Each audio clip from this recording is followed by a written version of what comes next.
Turning now to politics, so much going on abroad and here at home with anti-Semitism flaring at all-time highs and the FBI warning of potential domestic attacks. This as new House Speaker Mike Johnson already facing all kinds of controversies with aid to Israel on the line. Here to discuss this and so much more is Caroline Heldman, as she does every Thursday, professor of critical theory and social justice at Occidental College. Good morning. Good morning, Giselle. So we start with Israel. The IDF bombs a refugee camp for a second time. Palestinian casualties skyrocketing. Israel says the attacks are justified, Caroline, in the war with Hamas, but every attack fuels this rise in anti-Semitism. Biden is calling for a pause in the fight and get the refugees out. Netanyahu does not seem to be listening. So what kind of difficult position does the war put our president and our country in? Well, I think it will become increasingly difficult.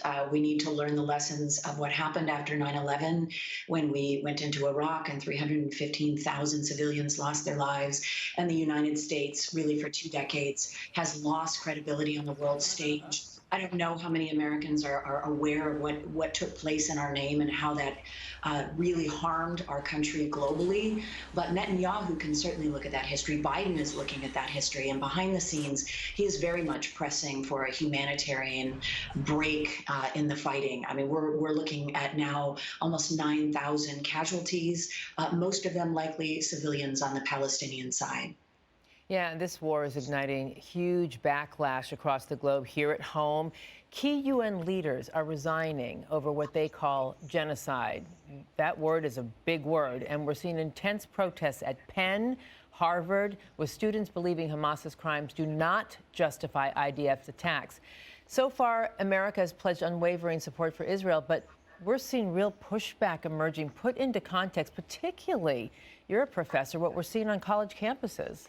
Well, what we're seeing on college campuses doesn't surprise me, given many of the clubs and organizations that have been in existence for decades around this issue, especially after the imposition of the 2007 blockade that essentially created, unsanitary poverty conditions in Gaza.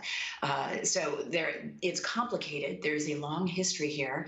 But if you look at polling, Americans, about half mostly side with Israel, about 10% are siding with Palestinians. I think those numbers will shift as the civilian death toll goes up. And I think it's important to highlight that we were properly horrified with the massacre that Hamas initiated. We watched as civilians were butchered and massacred on the 7th. And now we are watching similar images of children being, pulled out of rubble, of civilians losing their lives. And so if you're looking at images, and it is difficult to differentiate between a terrorist organization and a government, it is not surprising that you have public officials who are stepping down in protest. Yeah, all right. And here at home, as all this is playing out, in his first move, new Speaker Mike Johnson is bifurcating aid to Israel from Ukraine, but only allowing this $14.3 billion in aid to Israel if it's cut from the IRS budget. Chuck Schumer says it's dead on arrival in the Senate. If that's true, what happens next? Well, this is a masterclass in Johnson figuring out how to be speaker. If the opposition leadership is saying that it's dead on arrival in the Senate, and I think it is, he does need to come to them with a package that will work. And I'm imagining it will be a package that has Ukraine funding, as well as funding for Israel, the Indo-Pacific, and crucially border funding, which is something that Republicans are seeking. Yeah, and unprecedented, though, to tie aid to military aid during wartime to an ally, to cuts in spending, especially when cuts to the IRS reduce our coffers by billions. So what's at play here?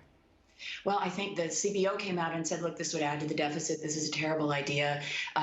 We don't see this with emergency aid packages. We don't see them tied to anything. And so this is an unprecedented move by Johnson, and one that I think he will learn very quickly will not be effective with the Senate, even with Senate Republicans who want to support Ukraine as well as Israel. Yeah, and I want to ask about Senate Democrats. They're launching this new effort now to bypass Tommy Tuberville's month-long blocking of those 300 military promotions. Even Republicans are turning on the Alabama senator for putting our national security at risk while this is all playing out. What do you think happens here? I do think that the Republicans will probably join with Democrats in making a temporary change to get this through.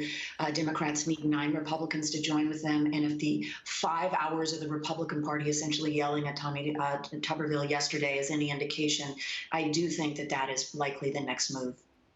And does the bipartisan support for all these bills that the Senate is putting out, does that put pressure on the House to somehow, stop with the partisanship? Well, the extremists in the Republican Party and the House love the control, right? Matt Gaetz and others who are, giving grace to Johnson but throwing out McCarthy. So I doubt it will have much of an effect, but certainly Johnson will learn that he's going to have to be more bipartisan if he wants to get anything through the Senate. Right. I want to ask you about indicted Congressman George Santos facing 23 federal charges. He easily survives the expulsion vote. What's at play? That narrow majority? Yeah, I mean, I think the Democrats, if they had such a narrow majority, would probably do the same. It's important to note that New York Republicans brought this vote. They're not happy about what Santos is doing in swing districts in New York in upcoming elections. But this is pure party politics. Nobody likes what George Santos is accused of.